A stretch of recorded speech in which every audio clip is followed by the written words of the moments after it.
Hello friends. आज इस video में हम बात करेंगे सर्वोच्च न्यायालय की सलाहकारी शक्ति के बारे में। बीपीएससी 71वीं के पीटी के संदर्भ में जो करंट अफेयर्स के प्रश्न पूछे जाते हैं उसके लिए ये टॉपिक इस बार बहुत महत्वपूर्ण है, इस पर प्रश्न जरूर आएंगे। दोस्तों, सर्वोच्च न्यायालय की सलाहकारी शक्ति का उल्लेख भारतीय संविधान के अनुच्छेद 143(1) में इसका उल्लेख किया गया, आर्टिकल 143(1) में।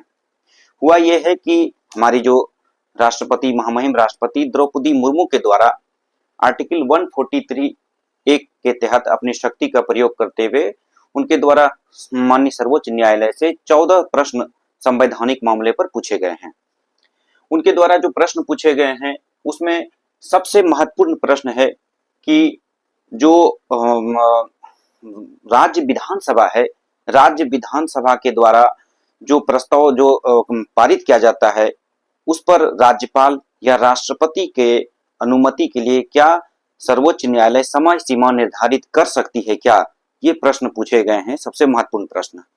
दोस्तों, इस मामले का बैकग्राउंड 8 अप्रैल का एक सर्वोच्च न्यायालय का एक फैसला है। हमने पहले वीडियो में बताया था कि तमिलनाडु सरकार के एक मामले में सर्वोच्च न्यायालय के द्वारा एक फैसला सुनाया गया था जिसमें आर्टिकल 200 की व्याख्या करते हुए माननीय सर्वोच्च न्यायालय ने कहा था कि राज्य विधानसभा द्वारा पारित विधेयकों पर राज्यपाल और राष्ट्रपति को सहमति देने के लिए, अपना अनुमोदन देने के लिए उनके पास अनिश्चित काल, अनलिमिटेड टाइम नहीं है। वो एक टाइम लाइन के अंदर ही उसको उस पर अनुमति देनी पड़ेगी और उसके लिए उसने टाइम लाइन निर्धारित किया 3 महीना और प्लस 1 मंथ। यानी कि अगर 3 महीने में अगर राष्ट्रपति के द्वारा उस पर अनुमति नहीं दी जाती है या राज्यपाल के द्वारा, और दोबारा अगर 1 महीने के अंदर राज्य की विधानसभा प्रस्ताव पारित करके राज्यपाल या राष्ट्रपति के पास भेजा जाता है तो उस पर राष्ट्रपति या राज्यपाल को अपनी सहमति देनी ही पड़ेगी।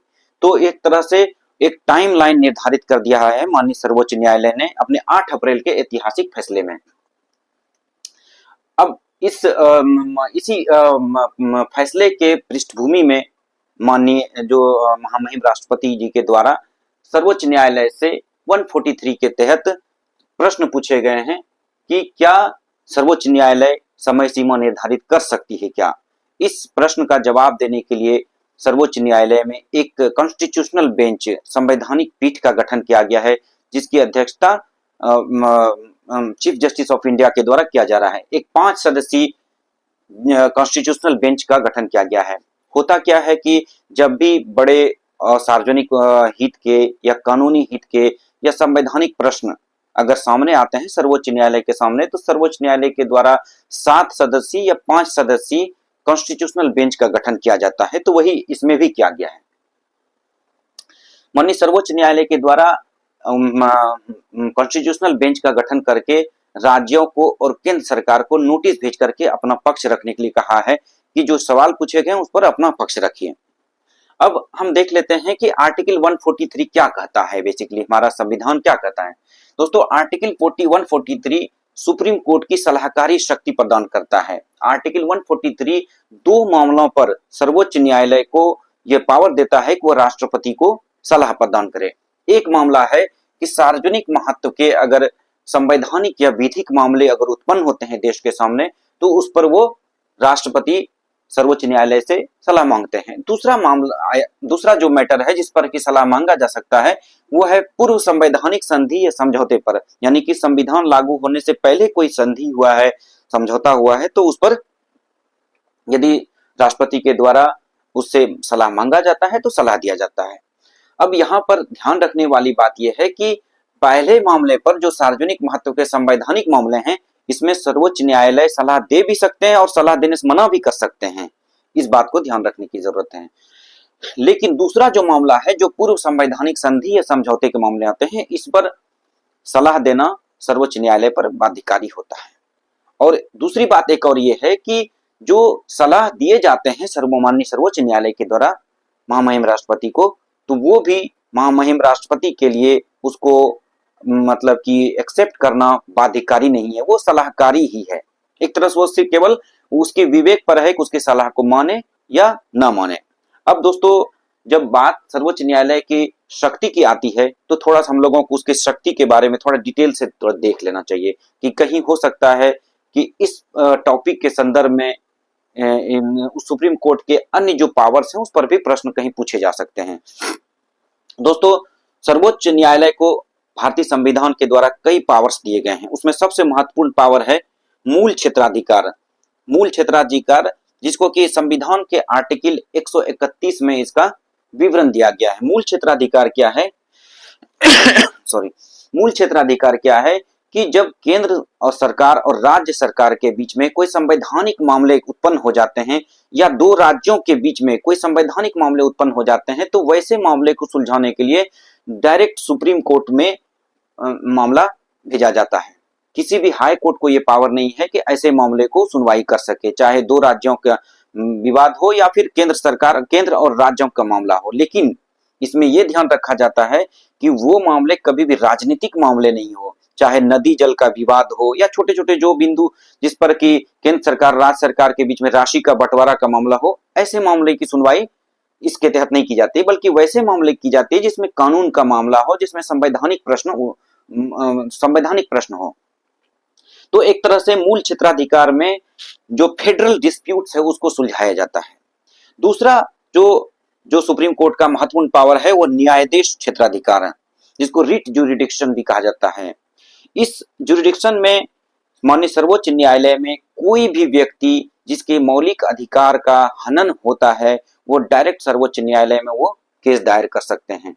एक बात यहाँ पर ध्यान रखने वाली बात यह है कि इस मामले में कोई भी व्यक्ति जिसके मौलिक अधिकार का हनन होता है वो हाईकोर्ट में भी जाकर के केस दायर कर सकता है। कोई जरूरी नहीं है कि माननीय सर्वोच्च न्यायालय में ही डायरेक्ट केस दायर किया जाए।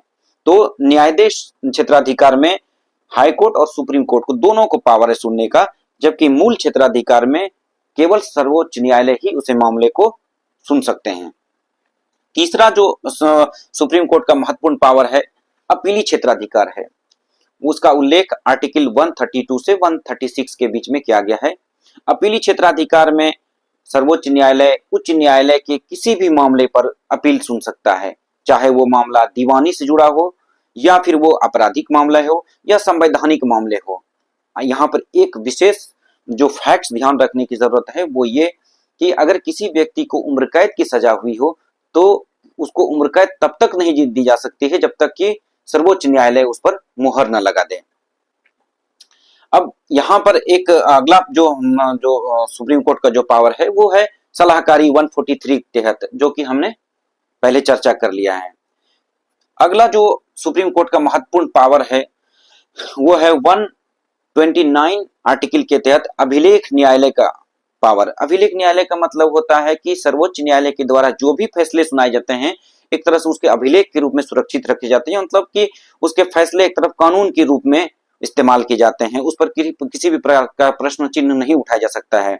अगर उसके फैसले पर अगर प्रश्न चिन्ह उठाया जाता है, उसके फैसले के अगेंस्ट काम किया जाता है तो वो न्यायालय की अवमानना माना जाएगा और उस पर सर्वोच्च न्यायालय को दंड लगाने का भी अधिकार प्रदान किया गया है।